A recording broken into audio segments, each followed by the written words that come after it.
여보, 우리 엄마 주는 용돈 있잖아. 좀 더 드리면 안 될까? 지금은 너무 적은 것 같아. 저번에 집에 있을 때 보니까 엄마 옷이랑 가방이 너무 낡았더라고. 그걸 보니까 내 가슴이 너무 아픈 거 있지. 그래서 엄마 옷 한 벌이라도 제대로 사 입으시라고 용돈 좀 더 드리고 싶은데 어때? 당신이 드리면 더 좋아하실 것 같은데. 장모님이 오히려 부담스러워 하실 것 같아. 내가 생각하기엔 지금도 충분히 많은데 한 달에 50만 원이면 적은 건 아니잖아. 우리가 돈을 많이 버는 것도 아니고 장모님은 빌라 월세도 받으시고 연금도 받으시는데 부족한 건 우리 어머니가 부족하지. 아니, 어머니도 연금 받으시고 가끔 소일거리도 하시잖아. 우리 엄마는 몸이 불편해서 아무 일도 못 하신단 말이야. 어머님 용돈 좀만 줄이고 우리 엄마한테 조금만 더 쓰자. 100만 원은 드려야 되지 않겠어? 아니 당신 그게 대체 무슨 소리야. 용돈은 우리가 자식된 도리로 드리는 거지. 그리고 당신 요즘에 우리 어머니한테 너무 소홀하던데 거기다 용돈까지 줄이라고? 진짜 서운하다. 서운해. 지금까지 당신 말 믿으면서 그냥 넘어갔는데 이번 일은 절대 안 돼. 아들은 며느리에게 크게 실망했다고 했어요. 그렇게 둘은 말다툼을 심하게 했고, 지금도 분위기는 냉전이라고 했습니다. 이게 어떻게 된 일일까요? 지금 시어머니 용돈을 줄이고 친정엄마 용돈을 더 주자는 아내의 말에 남편이 반대하며 소리치고 있는데요. 오늘은 열길 물속은 알아도 한길 사람 속을 모른다라는 말이 딱 들어맞는 박점래님의 사연입니다. 어떤 내용의 이야기일지 바로 들어보도록 하겠습니다. 안녕하세요. 저는 하남시에 살고 있는 박점례라고 합니다. 나이는 올해 74이 됐어요. 매번 사연을 보내야지 생각만 하다가 이제야 보내게 되었습니다. 사연을 듣다 보니 만약 제 이야기를 여러분이 들으시면 과연 어떻게 생각을 하실지 궁금해지더라고요. 이야기를 끝까지 들어보시고 어떻게 생각하시는지, 그리고 저는 어떻게 했어야 했는지 많은 조언을 해주시면 제가 남은 인생 살아가는 데 있어 많은 힘이 될 것 같습니다. 오늘 들려드릴 저의 이야기는 저와 아들 부부 사이에 있었던 일이에요. 저에겐 일어날 거라 생각지도 못했던 충격적인 일들의 연속이었습니다. 많은 문제점이 쌓여서 돌이킬 수 없는 지경까지 와버린 이야기입니다. 이 이야기를 말씀드리려면 제가 결혼을 하게 된 계기부터 시작해야 할 것 같아요. 부족하지만 천천히 시작을 해볼게요. 저는 서울 청계천 근처에서 태어났어요. 굉장히 가난한 동네에서 자랐죠. 저희 집은 다른 집들보다 특히 더 가난했던 것 같아요. 그래서 저와 오빠 동생들은 어려서부터 알아서 먹을 것을 찾아다녀야 했죠. 어머니가 차려주시는 밥은 저희에게 항상 모자랐거든요. 정말 배고픈 시기였습니다. 그래도 다행인 건 저와 형제들 모두 건강하게 성인이 될 때까지 자랐다는 거예요. 저는 공부에 관심이 없어 고등학교만 졸업하고 바로 취업을 했습니다. 당시에는 일자리가 굉장히 많았어서 몸만 건강하다면 어디라도 갈 수 있을 때였죠. 저는 버스 안내양으로 처음 일을 시작했어요. 다들 아시죠? 그렇게 사람들을 대하면서 몸을 움직이는 일이 저에겐 잘 맞았죠. 그렇게 조금씩 돈을 모아 저는 집으로부터 독립을 하게 되었어요. 다음에 일한 곳은 영화관이었죠. 그곳에서 여러 잡무를 도맡아 했었어요. 보통 제가 했던 일은 남자를 시켰는데 제가 워낙 일을 싹싹하게 잘하니 맡겨주더라고요. 그렇게 1년이 넘게 영화관에서 일을 했고 그 다음엔 명동에 있는 백화점에서 일을 시작했어요. 화장품을 판매하는 일이었죠. 물건도 곧잘 팔곤 해서 자주 보너스를 받았습니다. 하지만 저는 그때 제 인생에서 가장 큰 실수를 하게 되었어요. 바로 남편을 만난 것이었죠. 남편은 백화점에 있는 양복점에서 일하는 직원이었어요. 허우대가 길쭉하고 외모도 괜찮아서 여성들에게 인기가 많은 스타일이었죠. 저는 워낙 머스마같이 생겨서 인기도 없었고 저 또한 남자들에게 그렇게 관심이 많지 않았어요. 저는 가난이 너무 싫어 돈을 많이 벌고 싶었거든요. 그렇기에 당연히 그 남자의 존재는 알고 있었지만 딱히 신경 쓰지 않았죠. 매번 백화점 직원들이 그 남자가 지나갈 때마다 이야기해대는 통에 모를 수가 없었어요. 그런데 어느 날이었어요. 퇴근하고 집에 가려는데 갑자기 폭우가 쏟아졌죠. 저는 우산을 챙겨오지 않아서 발을 동동 구르고 있는데 그 남자가 옆에 오더니 우산을 같이 쓰자고 하더군요. 버스 타는 곳까지 데려다 주겠다고 했어요. 저는 집에는 가야 했기에 염치불구하고 우산을 얻었었죠. 근데 그 남자가 제 어깨에 손을 두를 때 저는 전기가 찌릿하는 느낌을 받았어요. 맞아요. 사랑에 빠진 것이었죠. 참 부끄럽지만 초반에는 제가 구애를 했답니다. 그 이후로 저는 틈만 나면 그 남자에게 가서 애정 표현을 했어요. 사랑을 하니 그렇게 남자 같던 저도 여성스럽게 되더라고요.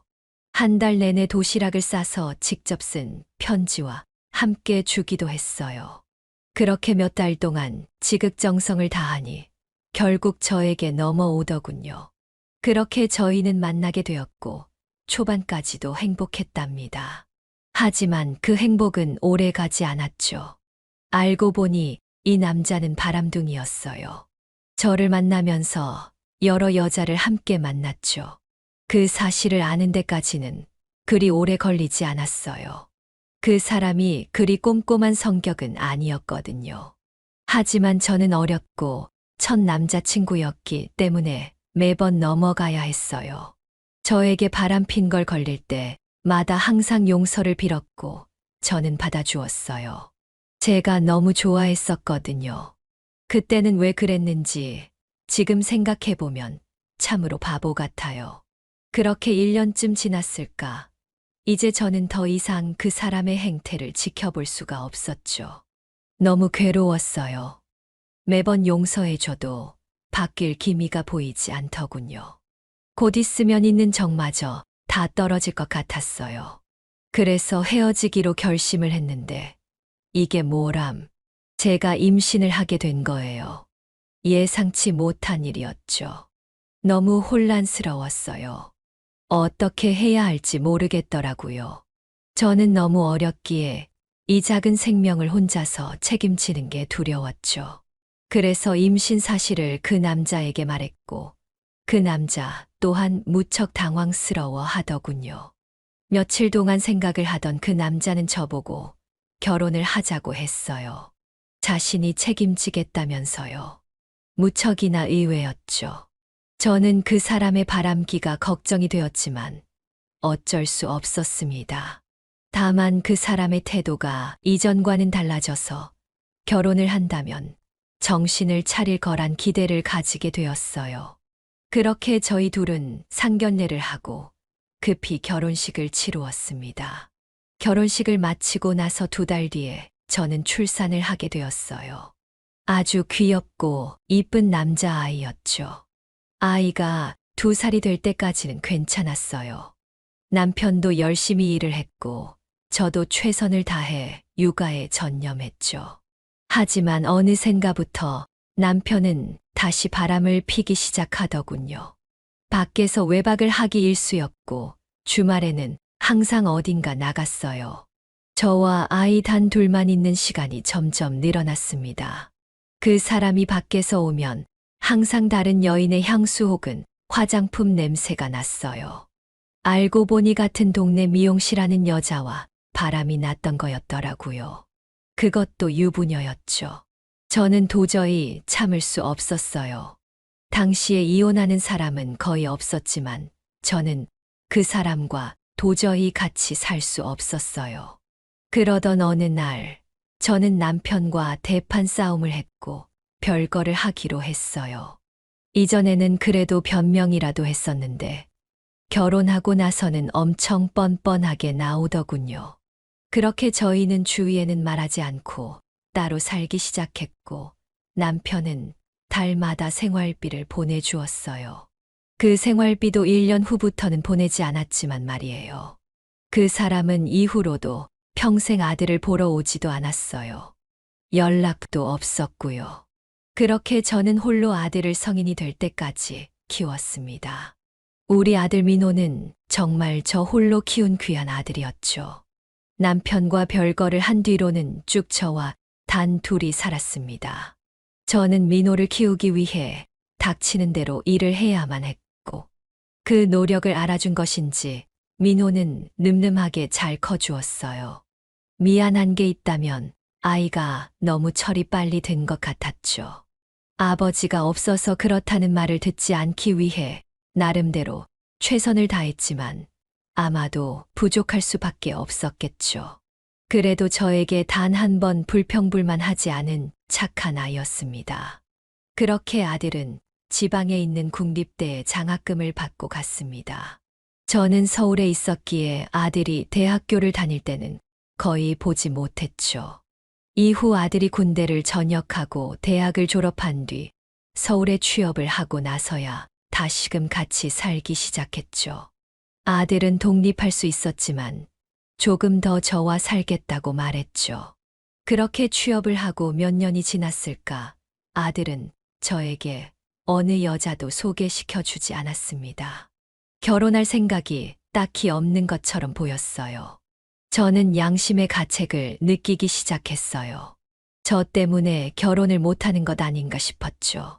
아버지 없이 키운 것도 미안했고 아들은 저를 모시고 살려고 하는 듯 보였어요. 그래서 저는 아들에게 말했습니다. 민호야, 너도 얼른 좋은 아가씨 만나서 장가를 가야지. 혹시 결혼할 마음은 있니? 그럼요, 어머니. 저도 좋은 사람 있으면 결혼하고 싶죠. 다만 지금은 어머니랑 같이 사는 게 좋아요. 나는 마음이 무겁구나. 괜히 나 때문에 너가 결혼을 고민하는 것 같아서. 아니에요, 어머니. 무슨 말씀이세요? 정말로 제가 좋아서 그러는 거니까 그런 생각하지 마세요. 정말로 저는 때 되면 어머니한테 며느리도 소개시켜드리고 결혼도 할 거예요. 정말이니? 그럼 다행이구나. 한시름 놓을 수 있겠어. 이제야 처음 말하지만 아버지 없이 자라게 해서 미안하구나. 아니에요. 어머니가 아버지 목까지 전부해 주신 거려. 저는 정말 부족함 없이 자랐어요. 그러니 그런 생각하지 않으셨으면 좋겠어요. 아들은 정말 흰 눈처럼 순수했고 정직했어요. 거기다 성실하고 바른 아이였죠. 하지만 여성들이 보기에 아들을 매력적으로 보기보다는 변변치 않은 노총각으로만 볼 수도 있을 것 같았습니다. 이후 아들은 선을 보곤 했지만 항상 여성들에게 퇴짜를 맞고 오더군요.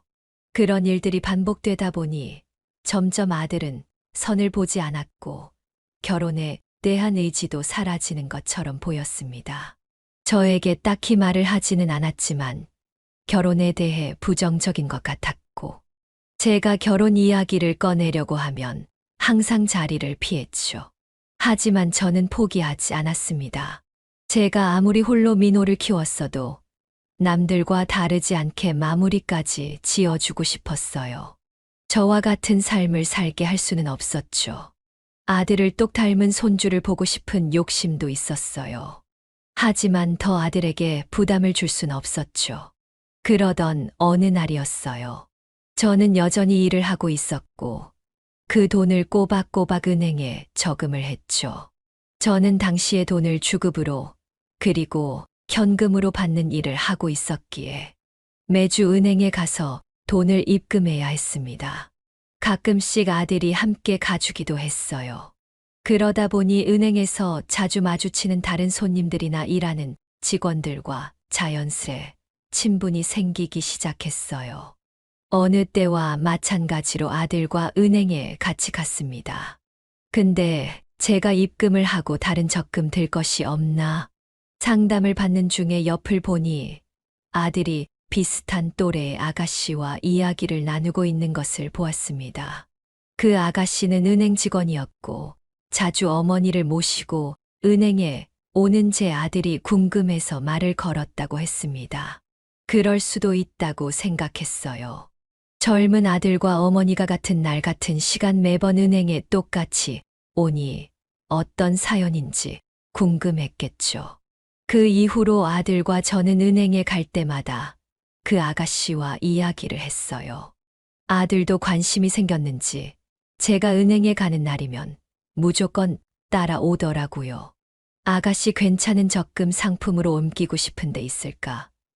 제가 찾아봐 드릴게요. 어머니, 알아보니까 지금 든 상품도 충분히 괜찮으시고 1년은 더 가지고 계셔도 될 것 같아요. 만기 되시면 더 좋은 상품으로 제가 추천드릴게요. 고마워요. 오늘도 아드님이랑 같이 오셨네요. 참 사이가 좋으신 것 같아요. 내 아들이지만 정말 괜찮은 남자예요. 이제 결혼만 하면 좋겠다 싶어요. 아드님이 아직 결혼 안 하셨어요? 저는 그렇게 매번 조금씩 아들에 대한 이야기를 그 아가씨에게 은근슬쩍 하기 시작했어요. 근데 그 아가씨도 동네 근처에 사는지 가끔 밖에서 마주치기도 했어요. 그럴 때면 그 아가씨가 먼저 아는 척을 해주었고 아들과 단 둘이 이런저런 이야기를 하더군요. 저는 그럴 때면 단둘이 있을 수 있게 자리를 피해 주었어요. 둘은 만날 때마다 각자의 어머니 이야기를 하기도 하고 취미에 대해 이야기를 하기도 하면서 자연스럽게 개인적인 이야기까지 나누는 사이가 되었다고 하더군요. 나중에 알게 된 사실인데 그 아가씨의 아버님도 일찍 돌아가셔서 어머니랑만 살고 있다고 하더라고요. 그렇게 은행에 갈 때마다 둘은 짬을 내서 단 5분이라도 이야기를 했어요. 민호 씨는 결혼 생각 없으세요? 저요, 있죠. 있는데 마땅한 사람이 없네요. 친구들은 다 가고 저만 남았는데 걱정이 되긴 하네요. 그냥 어머니 모시며 홀로 살까 봐요. 에이, 민호 씨는 괜찮은 사람이에요. 꼭 좋은 사람 만나서 결혼할 수 있으실 거예요. 근데 마음은 이해해요. 아버지가 일찍 돌아가시고 어머니가 홀로 저를 키우셨거든요. 그래서 저도 어머니에 대한 마음이 남달라요. 그래서 어머니를 가까이 모시며 살고 싶은 마음이 있어요. 그렇게 둘은 공통점이 있었고 제게 모든 걸 말해주지는 않았지만 민호와 선화라는 아가씨는 종종 안부를 묻는 사이로 발전해가는 듯 보였습니다. 민호도 그렇고 그 아가씨도 그렇고 서로를 요즘 젊은 사람 같지 않게 교심이 가득한 사람이라 생각해 마음에 들어하는 것 같더군요. 그렇게 시간이 지나던 어느 날 두 사람은 진지하게 만나게 되었다고 아들이 제게 말해 주었습니다. 어머니, 저 선화 씨랑 결혼을 전제로 만나기로 했어요. 처음 은행에서 봤을 때부터 괜찮다고 생각했는데 알아가면 알아갈수록 더 진국 같은 사람이라고 생각이 들어요. 그래서 진지하게 만나보려 하는데 어머니도 응원해 주세요. 저는 무척 기뻤죠. 응원이 아니라 제가 도움이 될 수 있는 거라면 뭐든지 해주고 싶었어요. 그렇게 둘은 이쁜 연애를 시작하게 되었죠. 얼마 뒤에는 저에게 인사를 하고 싶다며 찾아왔습니다. 벌써부터 부담 주기도 싫고 해서 한사코 거절했지만 꼭 인사를 와야겠다고 하더라고요. 그렇게 집에 와서 정식으로 인사를 받고 저는 저녁을 차려주었습니다. 저녁을 먹고 치우는 와중 둘이 이야기하는 소리가 들리더군요. 결혼하고 나면 우리가 어머님들 모셔야 할 텐데 어떻게 해야 할지 모르겠네. 선아, 너희 어머니는 그나마 우리가 이사 가려는 곳하고 가까워서 우리가 자주 찾아뵈면 되는데 우리 어머니는 어떻게 할지 고민이야. 오빠 무슨 고민을 그렇게 해. 우리가 모시고 살면 되지. 뭐, 모시고 산다고? 너 정말 괜찮아? 나야 전혀 상관없지. 어머니야 항상 친절하시고 나를 딸처럼 생각해 주시니깐. 다만 어머니가 불편해하지 않으실지 모르겠네. 저번 명절에 찾아뵀을 때도 왜 미리 사서 시집살이를 하려고 그러냐고 하셨거든. 괜히 우리가 오버하는 거 아닌가 싶기도 해. 너 말이 맞네. 일단 우리 어머니한테 내가 슬쩍 여쭤볼게. 어머니가 너를 엄청 생각하시긴 해. 아니면 오빠 우리가 이사갈 집보다 조금 작더라도 어머니 동네로 이사 와도 나는 좋을 것 같아. 그래도 되겠어? 우리가 봐둔 집 너가 굉장히 마음에 들어 했잖아. 그래도 어머니 가까이 모시면서 사는 게 훨씬 중요하지. 대신 선물로 아파트 명의를 공동 명의로 해주면 안 돼? 그거야, 당연하지. 둘의 대화를 들으면 들을수록 기뻐서 웃음이 나더군요. 둘은 현실적인 고민이 많아서 걱정할 게 태산이었겠지만 저는 그 모습을 보면서 참 기뻤습니다. 더군다나 양쪽 어머니를 어떻게 잘 모실지 고민하는 모습에 고마운 마음이 들더군요. 저는 둘이 얼른 결혼하는 모습을 보고 싶어서 계속 결혼을 하라며 은근 재촉을 했죠. 결혼하기 전 아들 민호가 저에게 물었습니다. 어머니 선아랑 양가 어머니들을 어떻게 모셔야 좋을지에 대해서 이야기해봤어요. 저희 마음은 어머니를 모시고 살고 선아 어머니를 가까이 두고 자주 찾아뵙고 싶은데 어머니는 어떠세요? 어머니가 불편하시면 저희는 그냥 가까운 곳에 집 얻어서 살까 해요. 그렇게 말해주니 너무 고맙구나.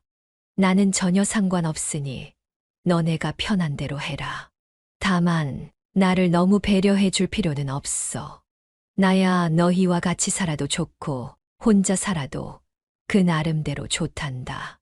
그렇게 말씀하실 줄 알았어요. 그럼 선아랑 더 이야기해보고 말씀드릴게요. 그리고 몇 주가 흐르고 아들 내외는 저를 모시고 살기로 결정하고는 저에게 말해 주었습니다. 이후 순조롭게 결혼을 하게 되었고 아들은 며느리를 정말 좋아하는 듯 보였어요. 며느리가 거절을 했는데도 불구하고 비싼 예물과 차를 선물로 주었거든요. 아파트도 대부분 아들의 돈이 들어갔지만 공동명의로 해주었어요. 저는 아무래도 상관없었어요. 둘은 실패한 저의 결혼과 다를 거라 생각했거든요. 그렇게 저는 아들의 구입한 집에 함께 들어가 살게 되었습니다. 저는 워낙 일하는 게 몸에 밴 사람이기도 하고 이쁜 며느리를 고생시키기 싫어서 집안일을 손에서 놓지 않았어요. 매일 일찍 일어나 두 사람의 아침을 차려주곤 했죠. 그게 제 일상의 낙 중 하나였어요. 어머님 아침부터 뭘 또 이렇게 많이 차리셨어요. 저 깨우시지 그러셨어요. 왜 이리 일찍 일어났어? 더 자지 그랬니? 말이라도 고맙다. 나이 들면 잠도 없어지고 할 일도 없어서 한 거니 부담스러워 하지 마렴. 아니에요. 어머님. 얼른 들어가서 쉬세요. 상은 제가 차릴게요. 아니야, 밖에서 일하면서 집안일도 하는 너가 더 힘들지. 나는 쉬엄쉬엄 하고 있으니 걱정 마라. 물건도 안 쓰면 망가지듯이 사람도 마찬가지야. 이렇게라도 움직여야지. 얼른 들어가 쉬어라. 아들과 며느리는 저를 배려한다고 매번 일하는 저를 만류했지만 저는 일하는 게 편했습니다. 명색이 제가 얹혀 사는 건데 일이라도 해야 염치가 있는 거라고 생각했어요. 그리고 말씀드렸다시피 뭐라도 하면서 몸을 움직여야 좀 사는 것처럼 느껴졌어요. 그런데 역시 사람은 적응이 빠르더라고요. 어느새 제가 집안일을 하는 게 당연시 되었습니다. 더 이상 아들과 며느리도 저에게 그만하라고 말하지 않더라고요. 오히려 제가 하는 집안일에 시비를 걸기 시작했어요. 어머님 음식물 쓰레기는 바로바로 버려주시면 안 돼요? 냄새가 너무 많이 나서요. 어머님 욕실 청소는 하신 거예요? 물때가 너무 많이 꼈어요. 어머니 힘드시면 제가 할 테니까 말씀해 주세요. 어머님, 제가 해달라고 부탁드린 옷빨래 왜 안 하셨어요? 저 오늘 입고 출근하려고 했단 말이에요. 등등 며느리는 저를 점점 식모처럼 대하기 시작했죠. 지금 생각해보면 며느리가 했던 말들엔 다 가시가 있었어요. 은근히 저를 상처 주려고 했던 말이었죠. 하지만 그때는 그런 생각을 하지 못했어요. 다 제가 부족한 것이라 생각해서 더 열심히 집안일을 했죠. 며느리도 일을 하다 보니 더 예민해져서 그런 거라 생각했습니다. 어쨌든 같이 사는 한 식구니 맞춰가야 했죠. 서로 살아온 인생이 있고 그건 모두 다르니까요. 그래도 저는 제 아들과 결혼한 며느리를 참 좋아했습니다. 아들과 며느리에게 항상 고마운 마음이 있었기에 그런 것쯤은 아무것도 아니었죠. 나이든 시어머니를 모시고 산다는 게 아이들에게 그리 쉬운 결정은 아니었을 테니까요. 그렇게 시간이 더 지나고 저는 그만 아이들 곁을 떠나야겠다는 생각이 들었습니다. 그게 아이들을 위한 일이라고 생각해서였죠. 집안일이 힘들어서는 아니었고, 며느리의 짜증 때문은 더더욱 아니었죠. 그저 순전히 제가 생각한 것이었습니다. 그래서 아이들을 불러 이야기했습니다. 애들아, 너희가 늦게 결혼은 했어도 그래도 신혼이잖니. 매우 중요한 시간인데 나 신경 쓰느라 신혼을 즐기지도 못하는 건 내가 싫다. 그래서 말인데 나는 따로 나가서 살까 해. 어머니, 그게 무슨 말씀이세요? 저희랑 사는 게 불편하세요? 아니다. 나는 정말 너희와 같이 사는 게 좋았어.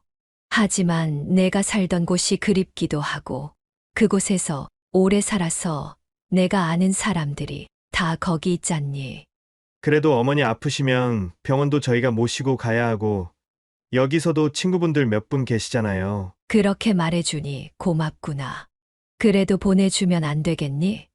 거기서도 자주 연락하고 시간 될 때마다 너희 보러 올 거란다. 그게 어머님 뜻이라면 저희는 따를게요. 다만 더 생각을 해주세요. 저희는 어머니랑 같이 사는 게 전혀 불편하지 않아요. 혹시 저희가 부족한 게 있었다면 말씀해주세요. 저는 그렇게 저를 붙잡아주는 아이들에게 고마움을 느꼈습니다.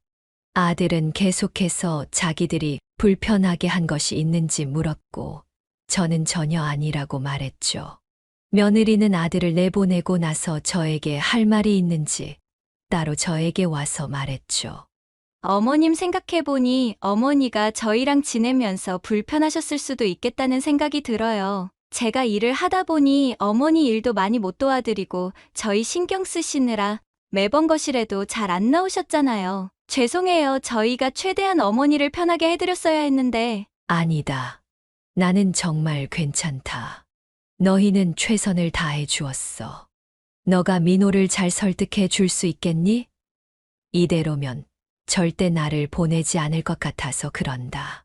네, 어머니, 제가 남편은 잘 설득할 테니 걱정 마세요. 좀 멀어지더라도 저희가 자주 찾아뵙고 연락드리면 되죠, 뭐. 그래, 고맙구나. 그렇게 저와 며느리의 설득으로 아들은 마지못해 제가 다시 원래 살던 곳으로 가는 걸 받아들였어요. 저는 한 달 정도 짐을 잘 정리하고 원래 살던 곳 근처로 이사를 하게 되었어요.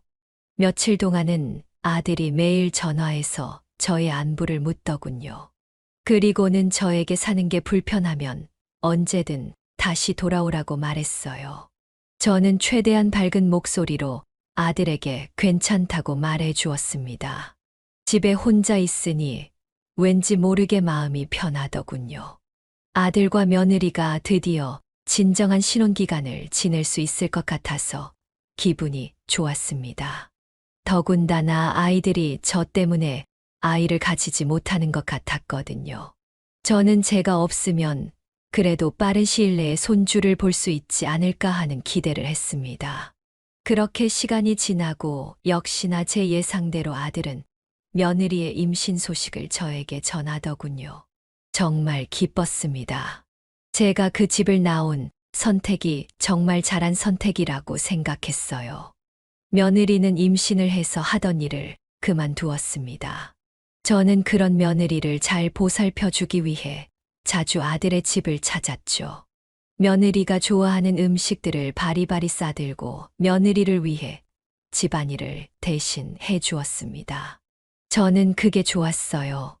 아들 집에 갈 때마다 병원도 들릴 수 있었고, 며느리, 그리고 태어날 손주를 위해 제가 작은 역할을 맡은 것 같은 느낌이 들어서였죠.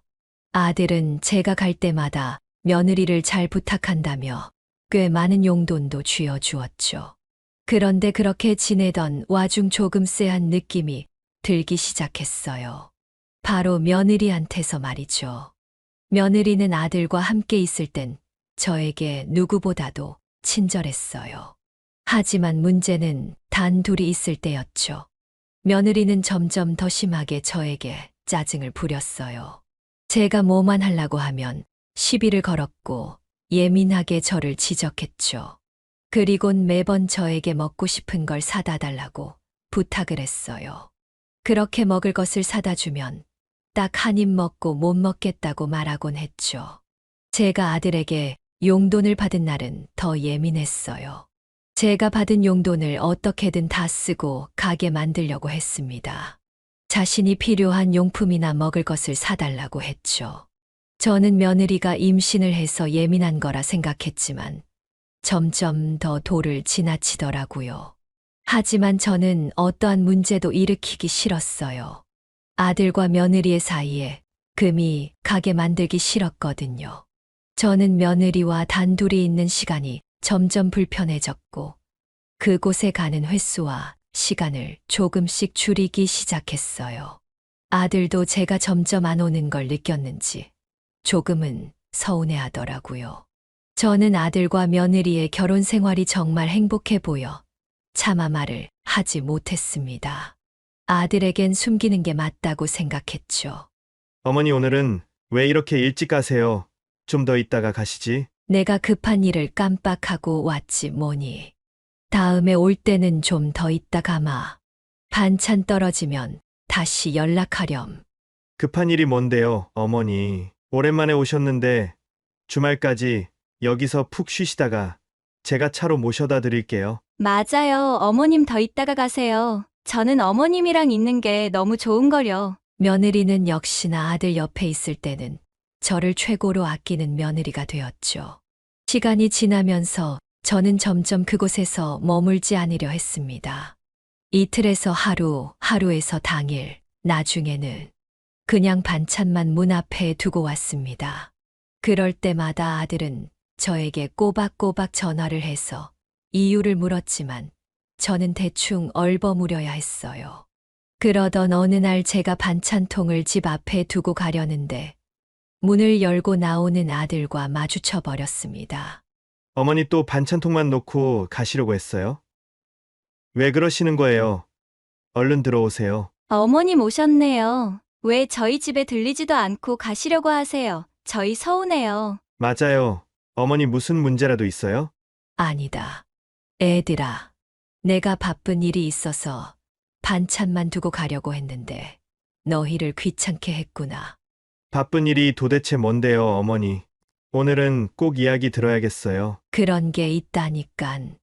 나는 이제 병원에 가야 하니 먼저 가보마. 얼른 들어가서 쉬거라. 어머니 잠깐이라도 있다 가세요. 아니면 제가 병원에 데려다 드릴게요. 어휴, 그럴 필요 없다. 바로 앞인데 뭐. 나 있으면 신경만 쓰이지 좋을 거 하나 없다. 뭐가 신경이 쓰여요? 어머니인데요. 당신 우리 어머니 불편해? 무슨 소리야, 여보. 나도 어머님 계시는 게 훨씬 좋지. 어머님 얼른 들어오세요. 저는 손사래를 친 뒤 급히 엘리베이터를 타고 내려갔습니다. 근데 아들이 급히 저를 따라와 기어코 태워준다고 하더군요. 저는 결국 거절하지 못하고 아들 차를 타고 병원으로 향했습니다. 병원이 끝나고도 아들은 저를 집까지 태워다 준다며 저를 억지로 차에 태웠습니다. 집에 가는 길에 아들은 저에게 추궁을 하더군요. 어머니 혹시 선아랑 무슨 일 있으셨어요? 비밀로 했지만 아들도 뭔가 이상함을 느꼈나 본지 저에게 단도직입적으로 묻더군요. 무슨 일이라니. 단지 내가 나이가 드니까 얼른 집 가서 쉬고 싶어서 그렇지. 저희 집에서 쉬셔도 되잖아요. 끝까지 말 안 하신다 이거죠? 알겠어요. 이번엔 그냥 넘어갈게요. 대신 다음에 무슨 일 생기면 꼭 저한테 말씀해 주세요. 그리고 매번 반찬통만 놓고 가시지 말고 제가 모셔다 드리기라도 할 테니 꼭 연락하세요. 알겠다. 저는 거짓말을 하는 것에 양심의 가책을 느꼈지만 그래도 그게 아들을 위한 일이라고 생각했어요. 아들은 며칠 뒤 저와 통화를 하다 며느리와 싸웠다고 이야기해 주더군요. 저는 왜 싸웠는지 물었습니다. 아들은 며느리에게 저에게 물었던 것처럼 둘 사이에 무슨 일이 있었는지 물었다고 하더군요. 당신 혹시 어머니랑 무슨 일 있었어? 갑자기 그게 무슨 소리야? 어머님이 내 이야기 하셨어? 아니라면 왜 어머니가 집에 안 계시려고 하는 거야? 그렇다고 나랑 있는 걸 불편해 하시는 건 아닌 것 같아서. 여보, 내가 지금까지 어머니한테 어떻게 했는지 잊었어? 나 같은 며느리가 어딨다고. 알아 하는데 그냥 물어보는 거야. 왜 이렇게 예민하게 반응해? 나는 그냥 우리 어머니가 그럴 사람이 아닌데 반찬통만 주구장창 놓고 가시니까 왜 저러시는지 궁금해서 그런 거야. 어머니가 저러실 때는 분명 이유가 있는 거라고. 몰라, 여튼 나랑은 관련 없어. 근데 진짜 기분 나빠. 나를 의심하는 것 같아서. 당신 말대로라면 뭐 내가 어머니한테 집에 오지 못하도록 눈치라도 줬다는 얘기잖아. 내가 그런 사람으로 보여? 아니야, 내가 잘못했어. 그냥 당신이 뭐라도 알고 있는 게 있나 물어본 거야. 아들은 저에게 사정을 얘기했고 저는 왜 그랬냐며 아들을 꾸짖었습니다. 더 이상 며느리에게 그러지 말라는 말도 덧붙였고요. 저는 눈치가 보여 다음부터는 반찬통을 내려놓고는 꼭 인사를 하고 집으로 돌아왔습니다. 정말 차 한 잔만 마시고 돌아왔죠. 올 때는 아들이 항상 태워줬는데 그때 저희 둘은 못 나눴던 여러 이야기를 할 수 있었어요. 저는 그걸로도 만족했고 더 이상 아들과 며느리 사이에 어느 불화도 없을 거라고 생각했죠. 그러던 어느 날 아들이 집에 오지 말라고 전화가 왔습니다. 일이 생겨서 집에 당분간 없을 거라고 하더군요. 저는 그날만 그럴 거라 생각했는데 집에 오지 말라고 한 것이 한 달이 지났습니다. 저는 무슨 일이 있는 게 아닌가 걱정이 되었죠. 한 달이 좀 지나서야 아들 집에 갈 수 있었어요. 그 사이에 제 생일도 지나버렸죠. 아들은 저를 집에다 태워다 주며 어떤 일이 있었는지 말해 주었습니다. 며느리가 한 달 전 장모님을 뵙고 오자고 했다고 하더군요. 아들도 당연히 자주 찾아가야 한다고 생각해서 2주에 한 번 장모님 집을 찾아뵌다고 했죠. 어서들 오거라. 엄마 나왔어. 근데 왜 이렇게 몸이 야위었어? 안 그래, 여보? 그런가? 내가 보기엔 그대로신데 장모님 요즘 어디 편찮으신 데 있으세요? 내 나이 되면 안 아픈 곳이 없지. 혹시 저번에 지어준 한약 좀 더 지어줄 수 있을까? 그게 내 몸에 잘 맞는 것 같아서. 무조건 해줘야지, 엄마. 이번엔 더 넉넉하게 해서 보낼게. 여보, 부탁해. 알겠어. 어머니 약 잘 드시고 운동도 꼭 해주세요. 그래야 몸에 좋아요. 알겠네. 그렇게 시간이 지나고 집에 갈 때쯤이 되었다고 했습니다. 장모님 이제 저희 가볼게요. 저희 어머니가 곧 오실 시간이어서요. 그래, 조심히들 가거라. 여보, 근데 오늘만 우리 엄마랑 더 있다 가면 안 돼? 어머니는 매주 오시니까 이번 주만 집에서 쉬시라고 해. 아니면 당신만 다녀오든지. 아니야, 그래. 당신 말대로 하자. 어머니한테는 내가 잘 말씀드릴게. 그렇게 그 주만 그렇게 할 줄 알았는데 그 다음 주에도 그 다음 주에도 항상 다른 이유가 생겼다고 했습니다. 여보, 나 오늘 몸이 안 좋아서 혼자 쉬고 싶은데 어머니 다음 주에 만나면 안 돼? 오시면 또 내 간병해 주실 텐데 어머니가 불편하실 것 같아. 알겠어. 다음 주에 어머니 생신인 거 알지? 다음 주엔 꼭 가자. 그렇게 다음 주가 되었고 그날은 제 생일이었죠. 여보, 나 몸이 너무 무거워서 움직이질 못하겠어. 뱃속의 아가가 계속 꿈틀거리네. 어머니한테 죄송하지만 혹시 다음번에 만나면 안 될까? 그게 무슨 소리야. 오늘이 어머니 생신인데 어머니가 얼마나 기다리시겠어. 내가 부축 도와줄게. 도저히 못 가겠으면 나라도 다녀올게. 여보, 이런 나를 두고 가겠다고? 어떻게 그럴 수 있어. 당신 없을 때 무슨 일이라도 생기면 나 혼자 어쩌라고. 지금 몇 주째야. 혹시 어머니 보기 싫어서 그러는 거야? 무슨 소리를 그렇게 해. 내가 어머니가 싫었으면 이렇게 어머니 생신 선물까지 준비했겠어? 아들은 의심은 했지만 억울해하는 며느리의 말을 믿을 수밖에 없다고 말했죠. 그러면서 저에게 생일날 오지 못한 것에 대해 미안하다고 했습니다. 저는 너무 신경 쓰지 말고 며느리만 신경 쓰라고 말해 주었죠. 하지만 아들은 이것뿐만이 아니라고 했습니다. 바로 어제도 둘이 한바탕 싸웠다고 하더군요. 여보, 우리 엄마 주는 용돈 있잖아. 좀 더 드리면 안 될까? 지금은 너무 적은 것 같아. 저번에 집에 있을 때 보니까 엄마 옷이랑 가방이 너무 낡았더라고. 그걸 보니까 내 가슴이 너무 아픈 거 있지. 그래서 엄마 옷 한 벌이라도 제대로 사 입으시라고 용돈 좀 더 드리고 싶은데 어때? 당신이 드리면 더 좋아하실 것 같은데. 장모님이 오히려 부담스러워 하실 것 같아. 내가 생각하기엔 지금도 충분히 많은데 한 달에 50만 원이면 적은 건 아니잖아. 우리가 돈을 많이 버는 것도 아니고 장모님은 빌라 월세도 받으시고 연금도 받으시는데 부족한 건 우리 어머니가 부족하지. 아니, 어머니도 연금 받으시고 가끔 소일거리도 하시잖아. 우리 엄마는 몸이 불편해서 아무 일도 못 하신단 말이야. 어머님 용돈 좀만 줄이고 우리 엄마한테 조금만 더 쓰자. 100만 원은 드려야 되지 않겠어? 아니 당신 그게 대체 무슨 소리야. 용돈은 우리가 자식된 도리로 드리는 거지. 그리고 당신 요즘에 우리 어머니한테 너무 소홀하던데 거기다 용돈까지 줄이라고? 진짜 서운하다. 서운해. 지금까지 당신 말 믿으면서 그냥 넘어갔는데 이번 일은 절대 안 돼. 아들은 며느리에게 크게 실망했다고 했어요. 그렇게 둘은 말다툼을 심하게 했고, 지금도 분위기는 냉전이라고 했습니다. 그 후로 둘이 화해를 했지만, 이전보다 분위기는 냉랭해졌더라고요. 그렇게 몇 주가 지나고 아들은 장모님이 암 진단을 받으셨는데, 수술을 받으셔야 한다고 저에게 말하더군요. 전화기 밖으로 우는 며느리의 목소리가 들렸습니다. 저도 급히 준비해서 사돈에게 가니 며느리와 부둥켜 울고 있더군요. 유방암일기였습니다. 생존율이 99%라고 하더라고요. 조기 발견을 해서 다행이었습니다. 의사 선생님은 수술하면 그렇게 걱정하지 않아도 된다고 말했죠. 저는 사돈과 며느리를 잘 다독여주고는 집으로 돌아왔습니다. 아들내외한테도 당분간 사돈에게 신경을 쓰고 나는 신경 쓰지 말라고 말했죠.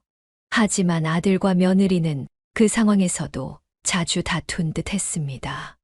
여보, 우리 엄마 간병인이 필요할 것 같아. 아니 어머니 수술도 다 잘 되시고 통원 치료를 받으시는데 무슨 간병인이야. 간병인이 한두 푼도 아니고. 당신 말을 무슨 그렇게 해? 우리 엄마 원래 편찮으신 거 몰라?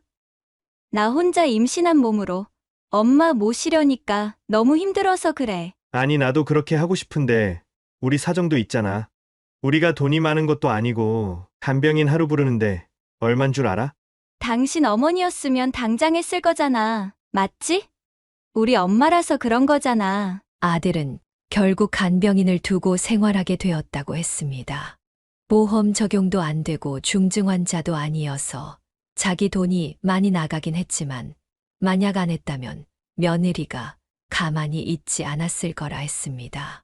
그 말을 듣고 생각해 보니 벌써 며느리가 저에게 연락을 따로 한 지도 1년이 지났더군요.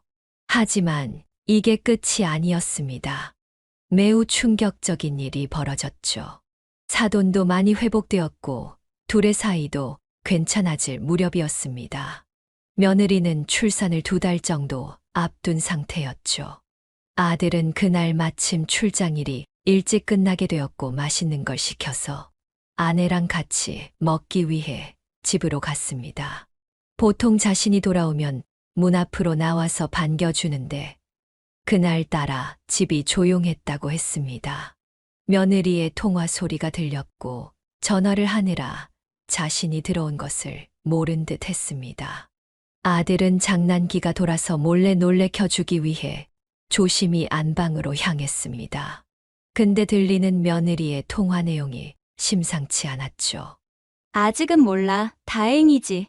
빨리 낳는 게 상책이야. 어떻게 알겠어. 우리 일은 그때 가서 다시 얘기하자. 아들은 아내가 뭔가 숨기고 있다는 것을 직감적으로 알았습니다. 그때 며느리는 아들이 집에 왔다는 것을 눈치채고 후다닥 전화를 끊었어요. 당신, 왜 이렇게 일찍 왔어? 출장 일찍 끝나서 바로 집 왔지. 근데 왜 이렇게 당황해? 아니, 집에 올 사람이 없는데 누가 안방문 잡고 있으니 안 놀라겠어? 근데 누구랑 통화한 거야? 후다닥 끄는 것 보니 내 욕하고 있었던 거 아냐? 아니야, 무슨 당신 욕을 해. 그냥 친한 친구야. 혹시 통화하는 거 엿들은 거 아니지? 무슨 소리 하는지 못 들었어. 그럼 됐어. 며느리는 눈을 잘 마주치지도 않은 채 당황한 채로 자리를 급히 떴습니다. 아들은 그런 며느리가 일심쩍어 그녀가 자는 사이 아내의 휴대폰을 챙겨 나왔습니다. 아내를 의심하는 것이 양심에 찔렸지만 분명 며느리는 뭔가를 숨기고 있었죠. 아들은 얼른 확인하고 자신의 의심을 없애고 싶었습니다. 근데 아들은 아내의 휴대폰을 보고 엄청난 충격을 받고 말았죠.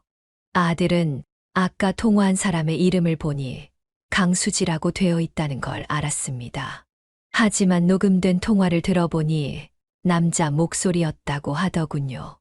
지금 집에 아무도 없는 거 확실하지? 그럼 지금 남편 출장 중이라 아마 오늘 늦게나 들어올 거야. 우리 아이는 잘 자라고 있어. 야, 말 조심해. 누가 이 사실이라도 알게 되면 나는 진짜 끝이야. 그니까 나랑 결혼하자니깐. 나도 그러고 싶었지.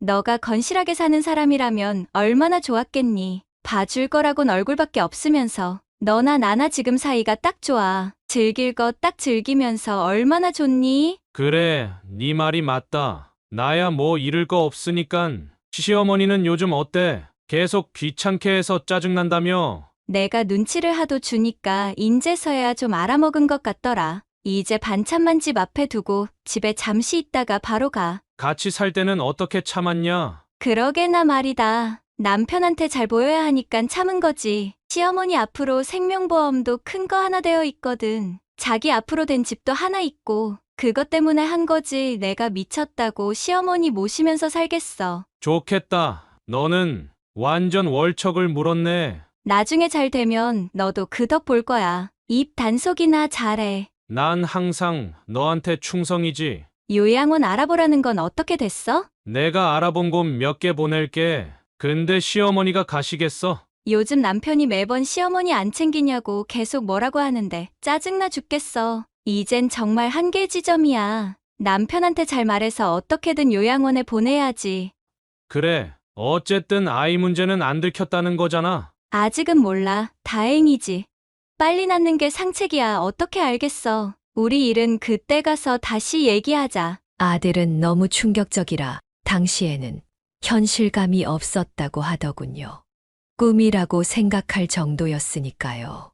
저 또한 그 이야기를 듣고 어떻게 해야 할지를 모르겠더라고요. 아들을 달래줘야 할지 화를 내야 할지 당장 달려가 며느리의 머리채를 잡아야 할지를요. 살면서 처음 당해보는 어처구니 없는 일이었으니까요. 저는 우선 분노에 차오른 아들을 진정시키려 했습니다. 하지만 통하지 않더군요. 아들은 똑같이 해줄 거라며 복수심에 차올랐죠. 항상 침착한 아들이 그렇게 화난 모습을 보는 건 처음이었습니다. 저는 어떻게 했어야 했을까요? 저는 결국 아들에게 하고 싶은 대로 하라고 했습니다. 며느리가 임신한 애가 우리 아들의 자식이 아니라는 것에 저도 온갖 정이 다 떨어졌거든요. 결국 아들은 다음 날 바로 자신의 장모에게 갔습니다. 장모는 아직 집에서 요양 중이었죠. 간호하는 아줌마는 돌려보낸 뒤 장모에게는 좋은 곳에 간다고 하고 지방의 요양원으로 데려갔습니다. 장모는 당황했지만 아들은 며느리와 다 상의된 일이라고 못을 박았죠. 그리고는 곧바로 다시 서울로 올라왔습니다. 밤늦게까지 집에 들어오지 않자 며느리는 아들에게 전화를 했습니다. 당신 어디길래 아직도 안 와? 당신 어머니 요양원에 데려다 드리고 왔어. 뭐? 당신이 그렇게 아끼던 어머니, 네가 우리 어머니 보내려던 요양원에 놓고 왔다고 피 먹었어? 알아서 데려가. 그리고 당신 나올 때 당신 짐 다 챙겨서 나가. 여보, 왜 그래 갑자기? 정신 나갔어? 우리 엄마 아픈 거 몰라? 정신 나간 건 누군데 내가 모를 것 같았어? 얼른 짐이나 챙겨서 당신 어머니나 챙기러 가. 둘의 언성은 점점 더 높아지기 시작했죠. 아니 도대체 왜 그러는데? 너 통화한 거 다 들었어. 감히 네가 다른 남자랑 바람을 피고 그 애를 가져? 그리고 나와 어머니를 속이고? 그리고 네가 지금까지 우리 어머니한테 막대한 것도 다 알아. 아니야 여보, 오해야. 여기 와서 나랑 이야기 좀 하자. 내가 다 설명할게. 웃기는 소리 하지 마. 이제 너랑 나랑 볼 곳은 법원이야. 완벽하게 범죄를 저지를 거였으면 잘 숨기기 그랬어. 내가 아무리 어수룩하더라도 모를 거라 생각했어? 참 어리석다 너. 네 어머니 어디 있는지 한번 잘 찾아봐. 이제 끊는다. 그리고 집 말인데 너한테 공동명의로 한 것도 고소해서 최대한 다 찾아올 거니까 한번 잘 버텨봐. 너 우리 재산에 기여한 거 거의 없지? 없겠지? 거의 네 어머니랑 그 남자한테 다 가져다 바쳤을 테니까 위자료 많이 준비해야 할 거야. 그리고 그 멍청한 남자랑 결혼 잘해서 애 잘 키워봐.